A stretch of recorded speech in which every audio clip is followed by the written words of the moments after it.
নমস্কার। আজকে মঙ্গল গ্রহ নিয়ে আলোচনা করব। মঙ্গল গ্রহ এই মুহূর্তে বসে আছে আপনার জল রাশিতে, মীন রাশিতে, বৃহস্পতির ঘরে, শনির সাথে জুতি বা বুধের সাথে জুতি তৈরি করে।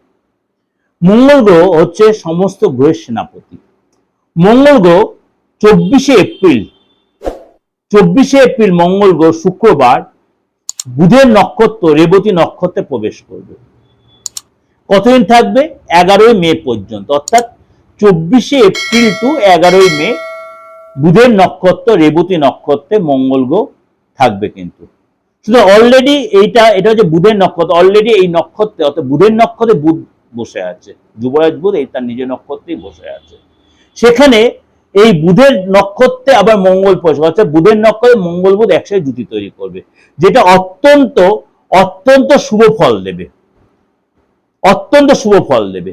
আত্মবিশ্বাস ভরপুর করবে, কনফিডেন্ট আনবে, সাহস বাড়াবে এবং এই সময় কিন্তু আপনার ডেভেলপ আসবে। আপনি যে কোনো কাজ আপনি আরম্ভ করতে পারেন, মনে জোশ আসবে। কতদিন থাকবে? 11ই মে পর্যন্ত। বুধের সাথে আপনার জুতির একই ঘরে বসে আছে রাশিতেও, আবার নক্ষত্রেও একই ঘরে ঢুকেছে মঙ্গল আর বুধ। It's a miracle situation.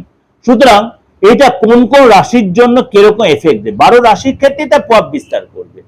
12 রাশির ক্ষেত্রে কিন্তু প্রভাব বিস্তার, যখনই কোনো গ্রহ তার ট্রানজিট হচ্ছে নক্ষত্র বা রাশি বা যাই হোক, অর্ধ হোক, অস্ত হোক, উদয় হোক, যাই হোক, সেটা এফেক্ট কিন্তু 12 রাশির ক্ষেত্রেই দেয়, বা আমাদের বিশ্ব সংসার বা সমাজ সংসার দেয়। তাহলে আপনার রাশির ক্ষেত্রে কি প্রভাব বিস্তার? কন্যা রাশির ক্ষেত্রেও কিন্তু এই ডেভেলপ কিন্তু দেবে। আপনাকে কিন্তু একটা কথা বলবো, তাড়াহুড়া করবেন না, ভাষা ঠিক রাখবেন, মাথা ঠিক রাখবেন, বুদ্ধি করে আপনি যদি চলতে আপনার ডেভেলপ হবে। শত্রুরা আপনাকে পরাস্ত হবে, কিন্তু কোনো কোনো শত্রু আপনাকে উত্তেজিত করতে পারে। সম্পত্তির দীর্ঘদিন যে প্রবলেম চলছিল সেটা অনেকটা হলে আপনি সলভ করতে পারবেন।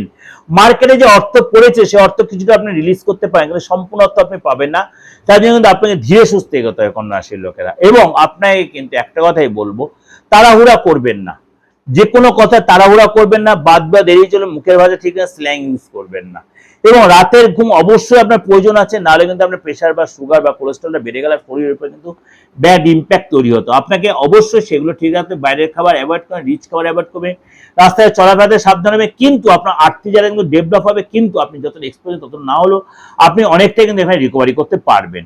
এটা আপনাদের যেটা ওভারঅল প্রেজেন্টেশন আমি দিলাম মঙ্গলের এই যে নক্ষত্র পরিবর্তন, মানে ইটস এ মিরাকেল কন্ডিশন। সুতরাং আপনাদের অবশ্যই ভালো লাগবে, অবশ্যই উপকারে লাগবে। যারা নতুন নতুন অ্যাস্ট্রোলজি শিখছেন বা নতুন অ্যাস্ট্রোলজি কালচার করছেন তাদের তো খুবই উপকার লাগবে। ট্রানজিটও যাদের কাছে প্রেজেন্ট করছে আপনাদের কাছে, ভালো লাগলে অবশ্যই লাইক করবেন, অবশ্যই সবার কাছে শেয়ার করবেন। অ্যাস্ট্রোলজি কতটা বিজ্ঞানসম্মত, কতটা সায়েন্টিফিক, কতটা যুক্তিসম্মত সেটা প্রত্যেকের কাছে আমি চাই পৌঁছে যায়।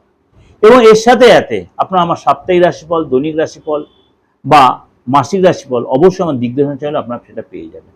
যদি ইচ্ছা হয় অবশ্যই সার্চ করে দেখে নিতে পারেন। নমস্কার, ভালো থাকবেন।